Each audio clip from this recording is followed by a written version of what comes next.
It's another Tuesday morning real estate talk. Good morning and welcome. I am your host, Marian Johnfin, the real estate lady, the best source for all your real estate needs. Real estate and agroecology is my topic for this morning. What is agroecology and what role it plays in real estate? Well, when we come back, we will find out what is agroecology and how does it relate to real estate. Stay tuned and we'll be right back.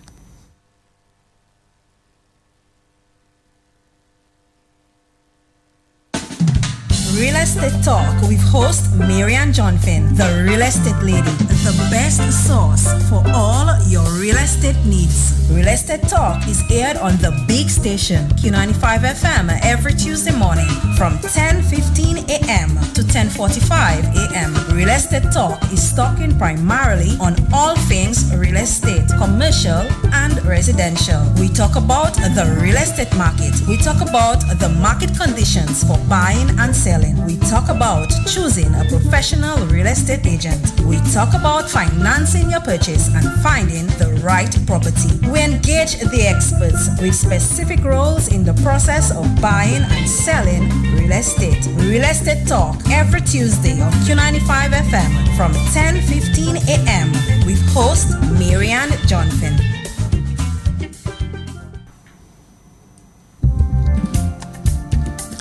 And welcome back, and thank you for being with me this morning, or with us this morning, and listening to our program this morning. I try my best to engage the experts with the specific roles they play in the process of buying, selling, engaging real estate, developing, managing, using real estate. That is the land. With me in studio this morning is Dr. Dave Lloyd.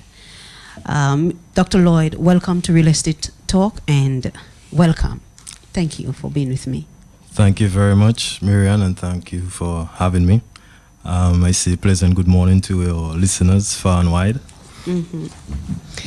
I really want to say thank you because this is another process, another idea, another set of information that we can give persons as to how to in using or managing or engaging the real estate.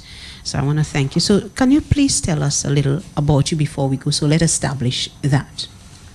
Okay, I'm Dave Lloyd, born in Roseau, but with a deep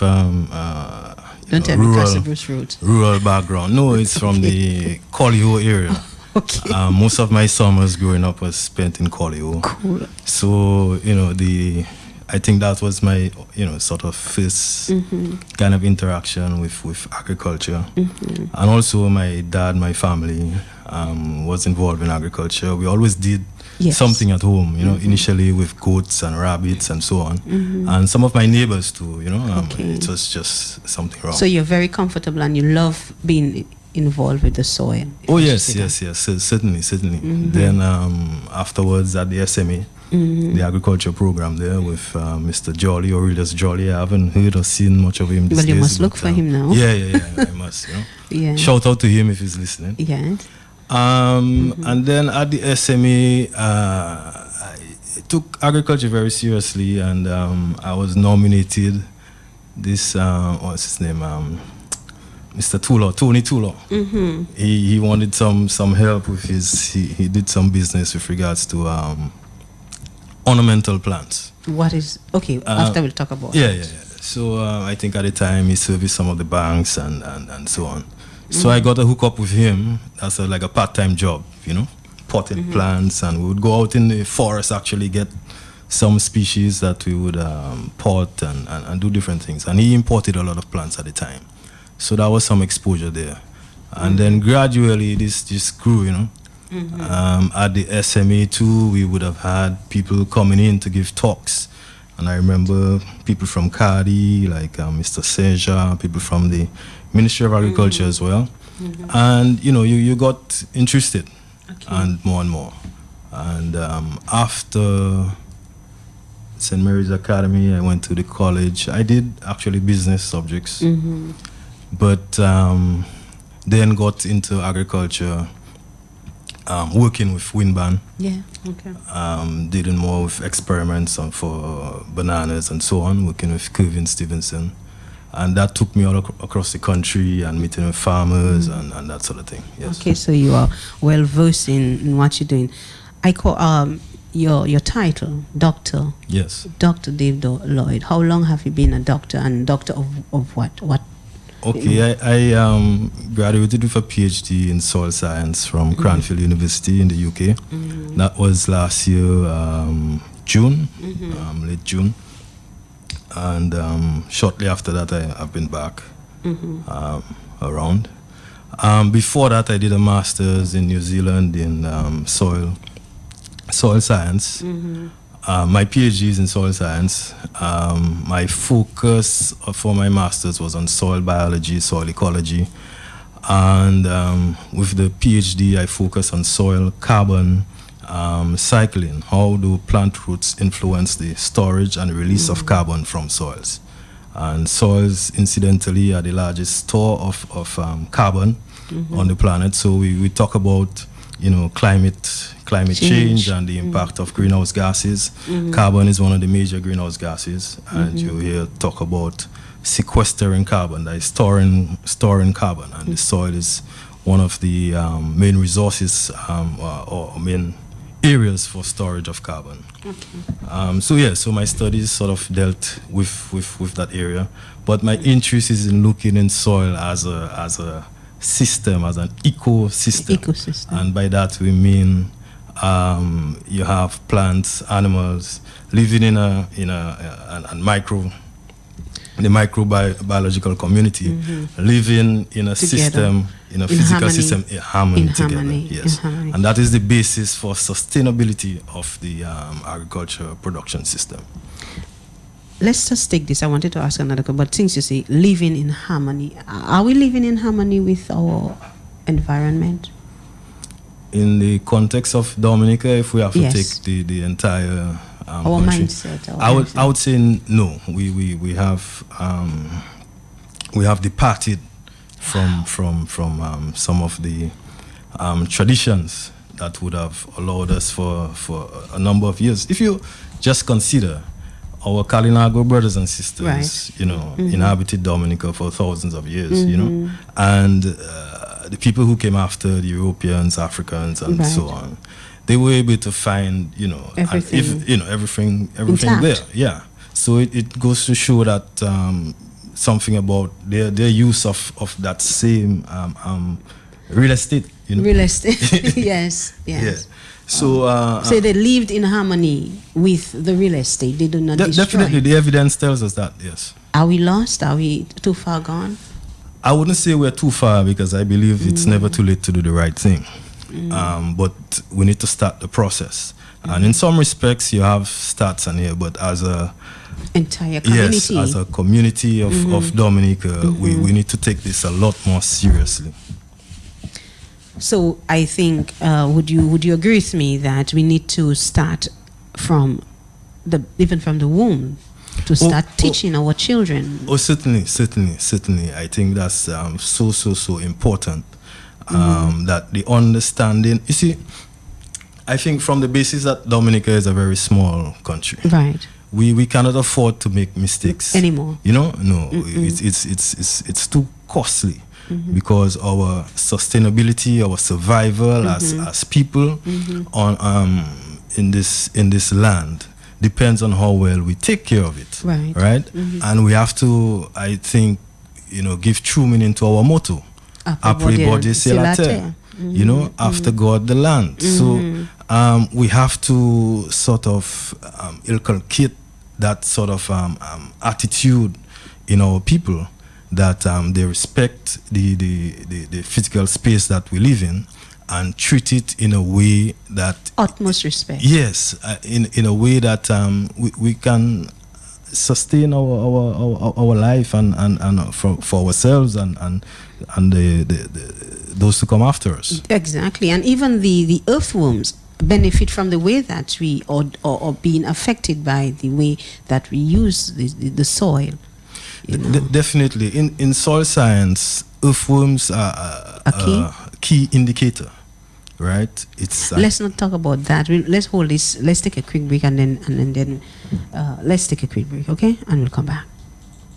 E.H. Charles and Company Limited, the right place for quality products and dependable customer services when building, renovating, and remodeling your home. Visit E.H. Charles for building supplies, home decoration and garden supplies, plumbing, equipment, tools, and general hardware supplies. E.H. Charles and Company Limited is the right place, the right choice. We offer dependable customer services. Located on Goodwill Road, opens Monday to Fridays, 8 a.m. to 4 p.m., Saturdays, 8 a.m. to 1 p.m. Telephone 448-2390. E.H. Charles and Company Limited, the right place for quality products and dependable customer services. Member of True Value Company, agent for Makita Professional Power Tools and Berger Paint. Time to sleep, darling. Dad, are there any monsters under the bed? Not while I'm here. You're safe and sound. Feeling cared for, protected, and secure. It's a feeling that every Massey United Insurance customer knows. After all, they're in the same safe hands, protected by our financial strength, stability, and experience, and cared for by our team. Now, all our customers are even more secure with the sound strength of Massey. It's a great feeling. Massey United Insurance. To learn more, contact our agents, JB Charles and Company Limited at 448-2876, CAM Dupini Inc. at 448-3012, and LA Dupini and Company Limited at 448-2310.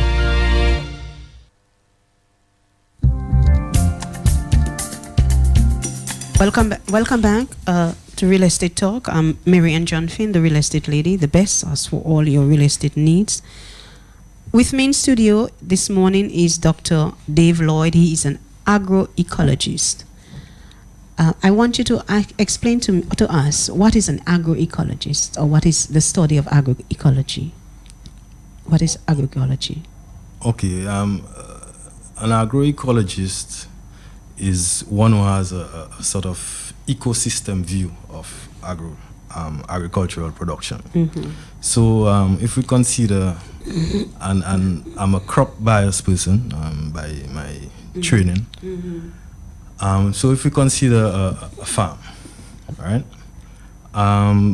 You grow things on the farm, you try and produce, whether it's bananas or lettuce or whatever the case may be. You could consider it like a factory, where you put in fertilizer and you plant the crop and whatever the case may be, and then something comes out at the end. That's one view. The ecosystem view is one that is different, where you consider that space, right, and all the life forms that are there. Some of them we can't see with our naked eye, and so on. But we have to be reminded that the soil is the place on Earth with the largest biodiversity. That is below the soil. You have in a handful of soil, you have millions of bacteria and fungi and columba and a whole nematodes and so on. So that ecosystem view considers all these players and how they synchronize their relationships with one another, right, in that system. And that is really the basis of sustainability. So the agroecologist is really one concerned with sustainable production with that view of an ecosystem, the agro-ecosystem. So he's not the one that is looking at, okay, let's just dig up the soil, throw some manure in there, and let's get the tomato, whatever it is, as big and beautiful as it. He is looking at every aspect of it, so that in the end, the sustainability of that land will continue for generation, as you mentioned. Definitely. Yeah. So is that the same as soil science? Well, yes. Well, it encompasses soil science. Because, as I said, I'm a crop biased person, so the medium for growing crops is soil. But soil science is a very vast area. The soils have different meanings to different people. Right. You have soil engineers, you have soil taxonomists who look at classifying soils, and so on. Soil chemists who look at the chemistry, how nutrients, how plants obtain nutrients, how nutrients are recycled, and so on, and movement of the nutrients within the soil system. You have soil biologists who are more concerned with the living organisms. Yes, in the soil. within the soil system. So it's a very, very broad area. And because of my training and experience in agriculture and in soil science, the view of myself is more in one of agroecology, rather than just pure the soil soil. science per se. Yeah. So you're looking at the entire thing, Yes. including production, how we produce, right? Definitely. Okay. Before we leave, before the break, you were talking about the earthworm is a key indicator. A key indicator of what? Oh yeah. The earthworm is a key indicator of soil health. Okay, so the more earthworms that you see, it's an indication of how healthy that soil So is. more earthworm, it means that your soil is very healthy. Yes. The earthworms are termed the soil engineers, right? They are responsible for tunneling through the soil. Right. They process a lot of the soil, go through them. They consume the soil, okay. and their excreta is sort of A nutrient. enhanced. So they're important with regards to cycling of nutrients and aerating the soil so that it functions a lot better. And their burrowing also helps with the air. Definitely. Ventilation to the soil. Definitely. So the more earthworm we see, so we should not be destroying when you dig in. Try not to just destroy the earthworm. Use them back, put them back, or try to save them because they help with. Definitely. Okay. And you have different types. The earthworms, you have those that would attack. Let's say if you have an area where there's cattle, and then the dung of the cattle. Right. There's types that would break down that cattle. The manure in a way that the plants can use up more readily. Wow. So and you have those who are lower below and so on. So as part of the ecosystem, the earthworms are an indicator because they would be susceptible to some of the pesticides that we use and so on. So when you see less of them, it's an indication of something. Something's so that's wrong. Yes. Okay. We have in Dominica, we have two.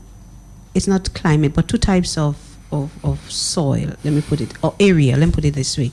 You have on the west coast, very dry. And you have on the northeast south area, which is very moist. Can you explain what's happening there? Okay. When we look at the soil, when we look at soil and we see the surface, that's what we most use. of us see. It's not a uniform pattern of the soil. If you go below, and if you go vertically, right, downwards, which we term the soil profile. Right. You have layers. It is made up of layers, and you can see it on the cliff surface. Right. When you drive through, you can see. You can see it. Yeah. The sediments and stuff. Yeah, like different that. layers, and that has to do with how the soils were formed. Right. You have the parent material underneath, and Dominica is a volcanic island, so most of our soils are formed from volcanic activities. So really, there were, in terms of profiles, right, the different layers. There were, well, I should say, there's a report or study done on classification of Dominica soils. That was done somewhere in 1967 by Mr. David Lang. He used to be resident in Dominica for a long time. So he identified about 5 major profiles, right? But that is just looking vertically. And if you go horizontally, there's differences as well. And it's very seldom that you find there's a distinct separation between soil types. It's normally a gradual change. Right. So there's a whole heap of mixes. And actually, there are over 70 soil series that were described in Dominica. Over 70 Yes. soil series. Yeah. Okay. So, but in terms of the major types, you mentioned the West Coast, and there would be dominant the type of clay, right? It's called a smectite clay, and it behaves in a certain way, in that, and that is due to the chemistry, the composition of the that, soil. of that clay. The clay. That it allows for the how you call it, the uptake of water. Okay, The absorbing. soils, yeah, it absorbs water. There's space within the structure where it can absorb a lot of water. So that makes it swells when it Rains. when it rains or there's water in the system, and then when it's dry, it actually shrinks. What's the significance What of is that? the significance of that? You could see. And we see some evidence of that on parts of the West Coast, going up the Edward Oliver Highway, passing Taru and these places, Jimmy, where for years you will see cracks in the road. And that really happens because of the swelling. Expanding and the shrinking of the So soil. you get movement. So it tells you that when you operating on the soil, when we're doing different things, we need to be mindful Conscious. of the of what we actually dealing with. Some of that soil in particular, it's very important that the vegetation remains on it. The original vegetation. Yes. Well, I mean, some vegetation should Also remain on the it. reason why I say original vegetation, because right now you see that the mulch, a lemongrass just seems to be taking over. From afar, it looks pretty, but it's pretty bad. Yeah, It's, you know, that is a when you is look, a- when you study it, it's very that bad is for the a- soil. You're right. That is a major concern. Actually, I'm involved in a project that is looking at ways to deal with that lemongrass problem. Lemongrass was brought in many years ago, I think about the 40s and so on. I'm told to deal with mulching, lime, and so on. Wow. And it has just taken Expanded. root and expanded. And It's what an happens- invasive. It is invasive from the standpoint that it burns every year. I think we think it's people actually Most setting time it it's alight. people, Yeah, that so it is- don't combust. I Does don't it think there's an combust? issue. It combusts, but it's not an issue of spontaneous combustion. Where it's just some light Hot. hitting the bottle and so on. No, I don't think that's the case. Because most times you see the start is from the road. Someone with access, that would light it up and so on. The people from the fire department and the forestry would have been studying that. I've read some reports from them, and that they have of the same opinion. So what happens when it burns during the dry period? Right. It burns itself, and then it burns a little of the forest that's nearby. And incidentally, that forest area, they call it the dry scrubland forest. It is home to some of very important species. We're talking about our boaquaib, our national flower. Yes. We're talking about savonette and capesh, which are important species for honeybees. Okay? So those connections between the soil, the vegetation, and our activity, our livelihoods, Right. okay, are important. Okay, we started talking, and I mean we went somewhere else, but also about the soil types. So you talk about the West Coast, and we need to also talk about the east, north, south, which is wetter. There's bigger trees and more moist. So what I will do is just take a quick break and let's continue with that. Okay. Certainly.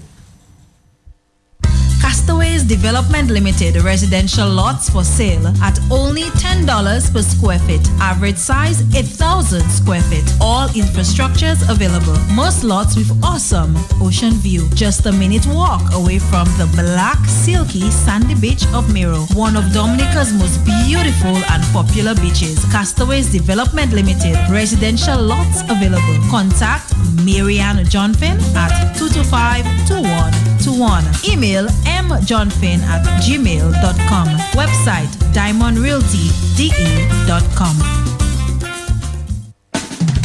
Real Estate Talk with host Marianne Johnfin, the real estate lady, the best source for all your real estate needs. Real Estate Talk is aired on the big station, Q95 FM, every Tuesday morning from 10:15 a.m. to 10:45 a.m. Real Estate Talk is talking primarily on all things real estate, commercial and residential. We talk about the real estate market. We talk about the market conditions for buying and selling. We talk about choosing a professional real estate agent. We talk about financing your purchase and finding the right property. We engage the experts with specific roles in the process of buying and selling real estate. Real Estate Talk every Tuesday on Q95 FM from 10:15 a.m. with host Marianne Johnfin.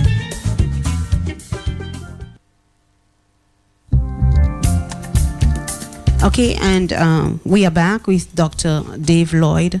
We were speaking before we left to the break on the lemongrass invasion that we are having. How best would you advise us to deal with that lemongrass issue individually? If it's around my house, how best do I deal with that? Okay. There are a number of issues and strategies. I mean, lemongrass is actually an important commodity. It can be distilled and get lemongrass oil, which is, it's valued.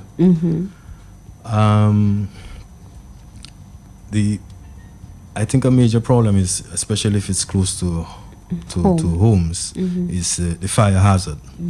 So I would actually, in consultation with the fire department, they have advised a 20-feet buffer. But sometimes it's not possible. It's a subject we are actually part of an ongoing consultancy that we are looking to explore different approaches to dealing with it.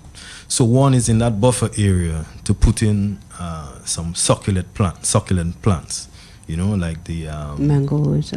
There's the Sansevieria species, which we call locally langbef, and certain cactus species and so on. Even some trees which don't burn as easily could be used. Something like even the gloricidea and so on, strips could be used. The other thing would be to remove them if you can. And then, but not leave the land bare, So we would want you to have something that could quickly cover the area. And trees are really, really important, in the whole scheme of things. And according to the area, and since most of it is occurring on the West Coast, you have issue with periodic droughts and so on. So you need certain trees that to keep the moisture of the soil. Hold the moisture. Well, not only hold the moisture, but hold the soil. Okay. Because one of the what are the negative aspect of this lemongrass? What does to the soil? Okay, the lemongrass doesn't grow very deep, right? And it leaves even when it's there, because it burns every year or so, or during the dry periods. There's exposure of the soil for some periods. It also somehow outcompetes with the natural vegetation or the other vegetation. So you see it just by itself, basically. Yes, yeah. So when it burns off, the place is bare. So you have a lot of erosion taking place. Right. Okay. And this soil on the West Coast, particularly the smectite clays, it's very shallow. Right. And once that topsoil is gone, you're left with basically a type of subsoil that it cannot sustain much. Okay, so the work now of rebuilding, that soil takes a while. Time. It takes a long while. I mean, you could lose soil in a few minutes, but it takes you hundreds of years to get soil. The whole process of soil formation. That's why it's considered as a non-renewable resource, just because of the length of time that it takes to get that. Okay. we did started talking about the different type of soils on the west coast and then the east, north, south area where it's much wetter. Tell me about what kind of soil do we find there? Okay. Yeah, I should mention though that the issue of soil formation in Dominica has a lot to do with the rainfall levels, the topography, and so on, and also, most importantly, the volcanic nature of the island, the underlying rock that's there. In the north, particularly in the northeast, where you get those red-looking soils by Marigot and so on. Yeah. These are the more highly weathered soils. They've been along for a longer period, because Dominica has all this, 9, 10 volcanoes that we have, and what you find happen over the millions of years is that new eruptions covered existing material and so on. So you have differences with regards to the age of the material based on also, the volcanic eruption. Yeah. So on the east, parts of the east where you have soils forming from volcanic ash, where you have the allophilic soils and so on, they're more brownish and so on, as opposed to the reddish nature, which is due to the iron oxides in those soils on the northeast. But these are, I think, some of the better soils in Dominica. They have good internal drainage. They can hold quite a bit of the nutrients. They're very deep in most cases. There's no hard pan or anything, as you would find in the central area where you have the highest rainfall. You get a sort of hard pan like Pokase and a lot of rocks there. You have that. Okay, we are getting close to the end of the program, but I just want you to quickly, your recommendation, how do we engage our land? What is some of the concerns you have, and how would you advise us in dealing with our real estate? Yeah, time went by very quickly. Yeah. But there's this quote by Bryce Nelson, which says that a people who do not sustain trees will soon live in a world that will not sustain people. And I think that is applicable. Yeah, it's deep and it's applicable to us in Dominica. We need to develop a tree planting culture. I think if you look, a lot of the trees that are there, were planted by, our grandfathers and grandmothers and so on. And somehow we need to make that vogue, we need to make that, a habit, that thing of planting trees, because that, I believe, will sustain, our land. Right. We lose soil. I mean, if you just consider Erica, which just passed, the amount of trees that we saw going down the river, how many of them have we planted back? None. But the climate change, climate change is evident. It's there, and the forecasters tell us that we can expect more intense systems, more frequent also. Yeah, more frequent. So we cannot rely on just the natural processes. We need to help it. We must help it. We must help it. Yeah. So say that quote again. Yeah, people who do not sustain trees will soon live in a world that will not sustain people. And so we leave it right there.